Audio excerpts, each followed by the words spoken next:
Bienvenue à tous, merci de nous rejoindre pour cette nouvelle édition du 12-15. Au sommaire de ce journal, un nouveau gouvernement dans la continuité au Sénégal. La composition a été dévoilée ce 11 octobre par le Premier ministre Amadou Ba. Des reconductions, des permutations et seulement 6 nouveaux entrants. L'appel à la levée du siège de Gaza, les ministres des Affaires étrangères de la Ligue arabe étaient réunis au Caire, en Égypte. Ils ont plaidé pour une cessation des hostilités entre Israéliens et Palestiniens, ainsi que pour une aide humanitaire immédiate.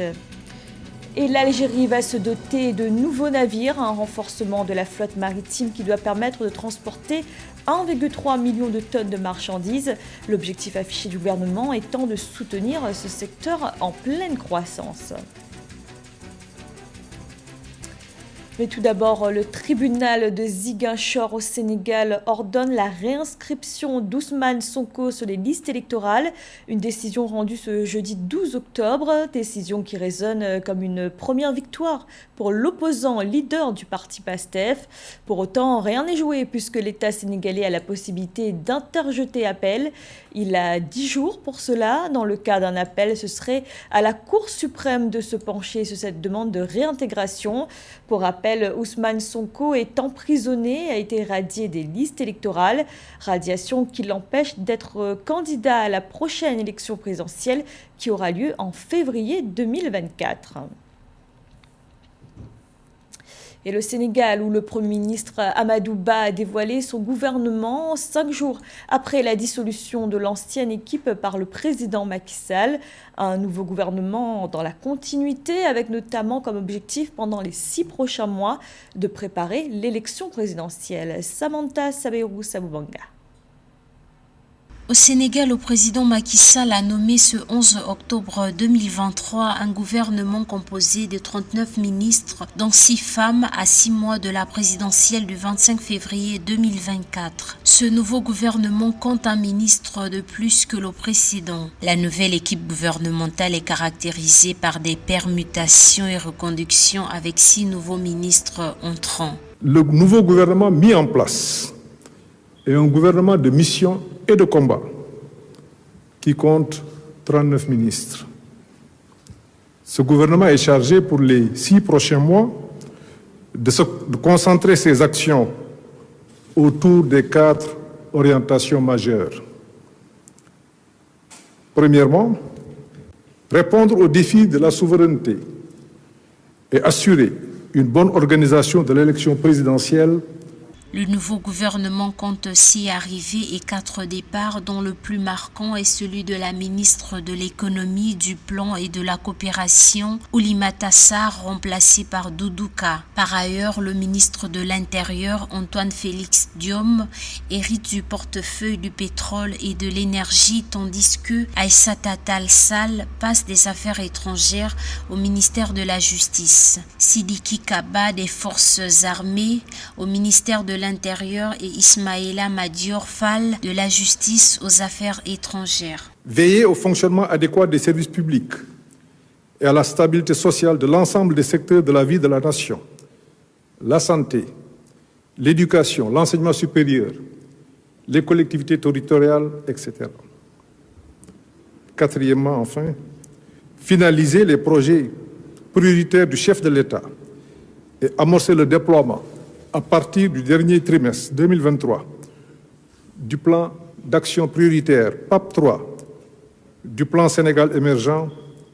Cette nouvelle composition fait suite à la dissolution vendredi 6 octobre du premier gouvernement dirigé par le Premier ministre Amadou Ba. Le candidat de la coalition au pouvoir Benno Bokk Yakaar, Amadou Ba, devra avec sa nouvelle équipe répondre aux défis socio-économiques et politiques et assurer une bonne organisation de l'élection présidentielle du 25 février 2024. Le président sortant Macky Sall ne sera pas candidat car ayant renoncé en juillet 2023 à un 3e mandat.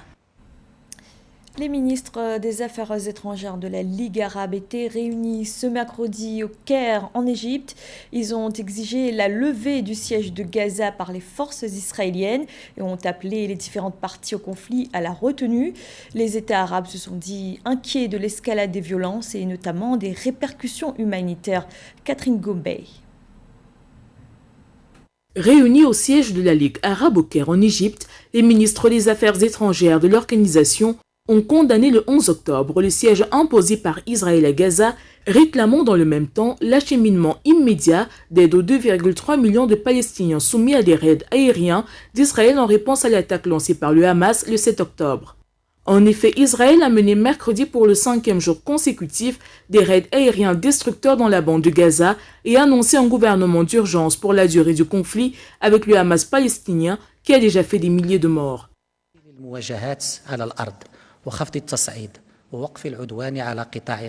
Les événements sanglants et horribles qui ont commencé le samedi 7 octobre 2023 et la violence sans précédent qui les a accompagnés indiquent que la région est confrontée à une situation sans précédent dont les répercussions pourraient entrer dans le conflit et alimenter l'escalade d'un horrible discours d'éradication systématique.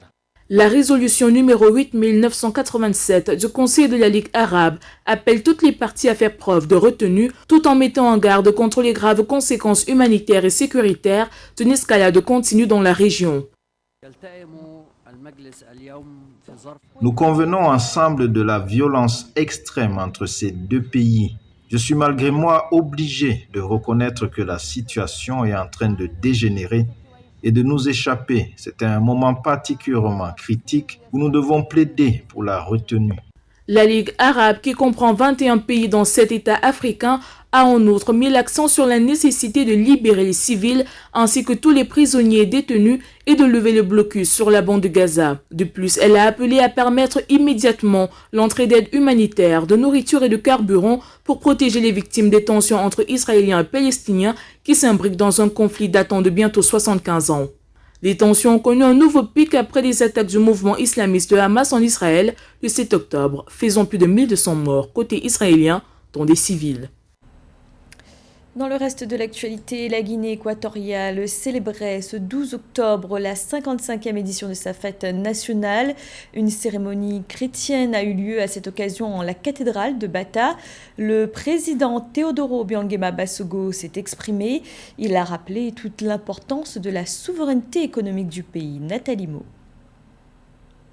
C'est dans la solennité d'un culte chrétien que la Guinée équatoriale a choisi de célébrer la 55e édition de la fête nationale le 12 octobre 2023. La cathédrale Saint-Jacques-Apôtre et Notre-Dame du Pilier de Bata a accueilli l'office en présence du chef de l'État, Teodoro Obiang Basogo, en communion avec la population. Dans un discours à l'occasion de la fête nationale publié le 11 octobre 2023, le dirigeant équato-guinéen a invité son peuple à accompagner les projets de développement gouvernementaux, gage d'indépendance économique du pays. Une nouvelle forme d'autonomie qui, selon le président Obiang Basogo, serait elle aussi un hommage aux luttes anticolonialistes qu'a connues le pays. Le manque de liberté et l'autocratie de la période coloniale n'est pas l'état de liberté démocratique et de respect des droits de l'homme que l'on connaît aujourd'hui en Guinée équatoriale. En particulier en ce qui concerne le développement général de la nation, nous pouvons affirmer que nos projections Horizon 2020 ont été réalisées à la satisfaction de nos attentes, même si je voudrais faire un point de correction concernant l'opinion de nombreux compatriotes. Notre processus de développement est dynamique et, comme on peut le constater, les projections actuelles du gouvernement sont incluses dans le nouveau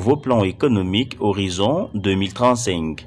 L'indépendance demeure une valeur cardinale pour la Guinée équatoriale. En novembre 1965, la 4e commission de l'Assemblée des Nations Unies approuva un projet de résolution dans lequel il était demandé à l'Espagne de fixer la date de l'indépendance de la Guinée équatoriale. À la tribune, lors de la 78e session de l'Assemblée générale des Nations Unies en septembre 2023, la Guinée équatoriale a recommandé le dialogue et le respect de la souveraineté de chaque État.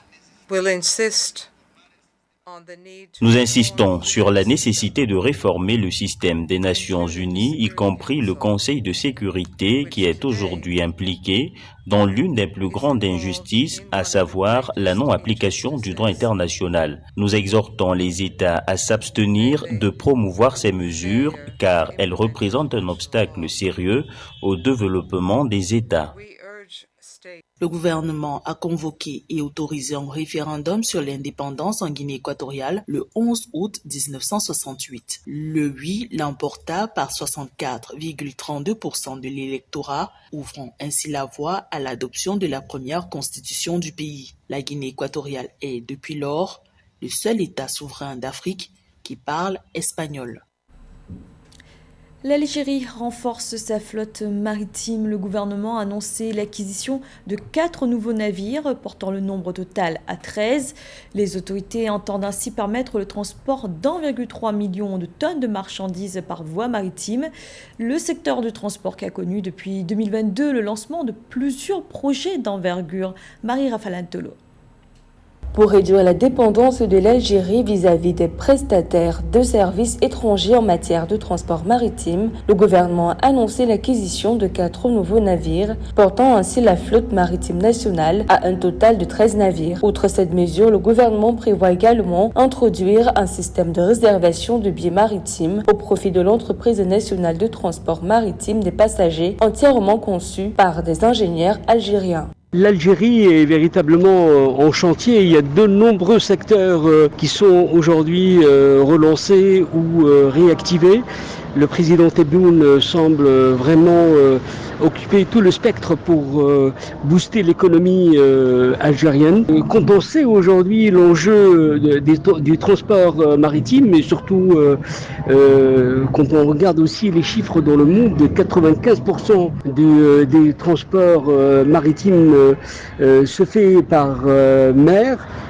D'où l'importance de la relance de ce secteur. D'après le Premier ministre algérien, Emen Ben Abderrahmane, ce renforcement de la flotte maritime du pays devrait permettre au secteur maritime algérien de transporter 1,3 million de tonnes de marchandises par voie maritime, ce qui représente 9,24% de la part de marché national, alors qu'elle était autrefois limitée à seulement 3%. Il faut d'abord acquérir une connaissance et une expertise dans ce domaine.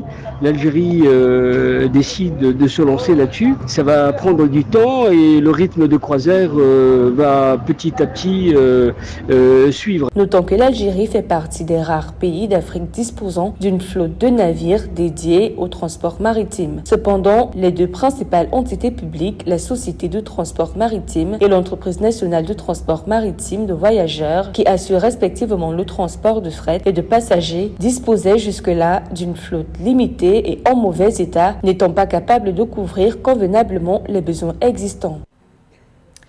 62 millions, c'est le nombre de Sud-Africains d'après le dernier recensement officiel. Les résultats présentés le 10 octobre montrent ainsi une croissance de la population de 20% durant la dernière décennie.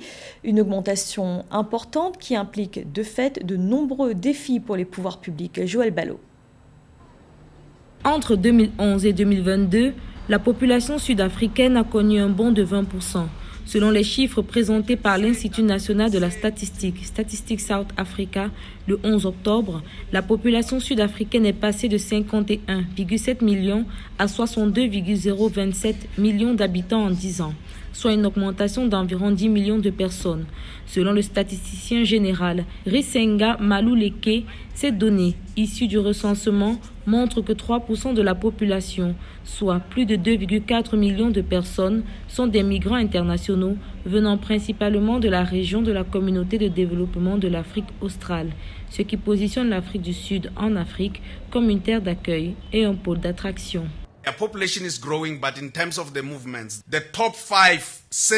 Le Zimbabwe qui passe de 38,1% à 45,5%, le Mozambique de 22% à 18,7%, le Lesotho de 99,1% à 10,2%, le Malawi de 4,9% à 88,9% et le Royaume-Uni de 4,1% à 2,8%. En 10 ans, les conditions de logement ont été améliorées en Afrique du Sud. Selon le président sud-africain Cyril Ramaphosa, près de 90% des ménages résident désormais dans un logement formel. Selon les résultats du recensement, la quasi-totalité, soit 95% des ménages, ont accès aux infrastructures destinées à la desserte en électricité et en eau. La présentation que nous avons vue montre que les conditions de logement des personnes se sont améliorées avec près de 90% des Sud-Africains résidant désormais dans un logement formel. De plus, malgré les défis actuels liés au délestage que nous essayons de résoudre de toute urgence, nous tendons à la couverture universelle en électricité.